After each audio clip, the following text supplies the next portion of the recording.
ಈ ತಾಯಿ ಎಲ್ಲರಿಗೂ ಕೂಡ ದುಃಖವನ್ನು ದೂರ ಮಾಡುವಂಥ ದೇವಿ ದುರ್ಗಾದೇವಿ ಚಾಮುಂಡಿ. ಈ ಬಾರಿ ಕೂಡ ಇಡೀ ರಾಜ್ಯಕ್ಕೆ ಸಮೃದ್ಧಿಯನ್ನು, ಮಳೆಯನ್ನು ಕೊಟ್ಟು, ಬೆಳೆ ಕೊಟ್ಟು, ನೆಮ್ಮದಿ, ಶಾಂತಿ ಎಲ್ಲ ತಾಯಿ ಒದಗಿಸ್ಕೊಡ್ತಾ ಇದೆ. ಸೊ ಪ್ರಾರ್ಥನೆ, ಪ್ರಯತ್ನಕ್ಕಿಂತ ಪ್ರಾರ್ಥನೆ ಫಲ ಕೊಡ್ತದೆ ಅನ್ನೋದು ನಮ್ಮೆಲ್ಲರಿಗೂ ಕೂಡ ನಂಬಿಕೆ. ಸೊ ನಮ್ಮ ರಾಜ್ಯದ ತಾಯಿ ಮಾತೆ, ರಾಜಮಾತೆ ದೇವಿ ಚಾಮುಂಡೇಶ್ವರಿ, ಸೊ ಇಡೀ ರಾಜ್ಯಕ್ಕೆ ನಾವು ಏನೇ ಕೆಲಸ ಮಾಡಬೇಕಾದ್ರೂ ಆ ತಾಯಿಯನ್ನು ಪ್ರಾರ್ಥನೆ ಮಾಡಿ ನಾವು ಪ್ರಾರಂಭವನ್ನು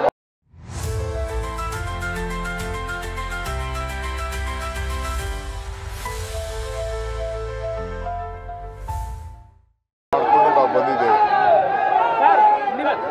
ಸೊ ಇವತ್ತು ಕೂಡ ನಾನು ನನ್ನ ಕುಟುಂಬದ ಸಮೇತ ಬಂದು ಆ ತಾಯಿಯ ದರ್ಶನ ಮಾಡಿ ರಾಜ್ಯಕ್ಕೆ, ನಮಗೆ, ನಮ್ಮ ಕುಟುಂಬಕ್ಕೆ, ನಿಮ್ಗೆಲ್ಲರೂ ಕೂಡ ಶುಭ ಆಗಲಿ ಅಂತೇಳಿ ಆ ತಾಯಿಯಲ್ಲಿ ಪ್ರಾರ್ಥನೆ ಮಾಡಿದ್ದೇವೆ. ಸರ್, ಈಗ ನಿಮ್ಮ ಪ್ರಾರ್ಥನೆಗೆ ಭಗವಂತ ಫಲ ಕೊಡುವಂಥ ದಿನಗಳ ಹತ್ರ ಬಂದಿದೆ ಸರ್. ನೋಡ್ರಿ, ನಾನು ಒಂದು ಮಾತು ಹೇಳ್ತಾ ಇದ್ದೀನಿ, ಪ್ರಯತ್ನ ವಿಫಲ ಆದರೂ ಪ್ರಾರ್ಥನೆ ವಿಫಲ ಆಗೋದಿಲ್ಲ ಅನ್ನೋದು ನನ್ನ ನಂಬಿಕೆ. ನನಗೇನೇನು ಬೇಕೋ ಪ್ರಾರ್ಥನೆ ಮಾಡಿದ್ದೇನೆ. ದಿನ ಹತ್ರ ಬಂತ ಅಂತ ಸರ್. ಸಿಎಂ ಸಿದ್ದರಾಮಯ್ಯ ಅವರು 5 ವರ್ಷ ಆಗ್ತಾರೆ ಚರ್ಚೆಗಳು ನಡೀತಾ ಇದೆ ಸರ್. ಈ ಬಗ್ಗೆ ನೀವು ರೇಸಿಗೆ ಹೊರ ಬಿದ್ದರೆ ಸರ್ ಅಂತ? ಯಾವ ಚರ್ಚೆನೂ ಬೇಡ. ಈಗ ಇಲ್ಲಿ ರಾಜಕೀಯ ಮಾತಾಡೋಕ್ಕೆ ನಾನು ಬಂದಿಲ್ಲ. ರಾಜ್ಯಕ್ಕೆ ಒಳ್ಳೆಯದಾಗಲಿ. ಮಲ್ಲಿಕಾರ್ಜುನ ಖರ್ಗೆ ಅವರು ನಮ್ಮ ಕಾಂಗ್ರೆಸ್ ಪಕ್ಷದ ಅಧ್ಯಕ್ಷರು. ಅವರು ನಮ್ಮೆಲ್ಲರೂ ಕೂಡ ಬುದ್ಧಿವಾದ ಹೇಳಿದ್ದಾರೆ, ಸಂದೇಶ ಹೇಳಿದ್ದಾರೆ.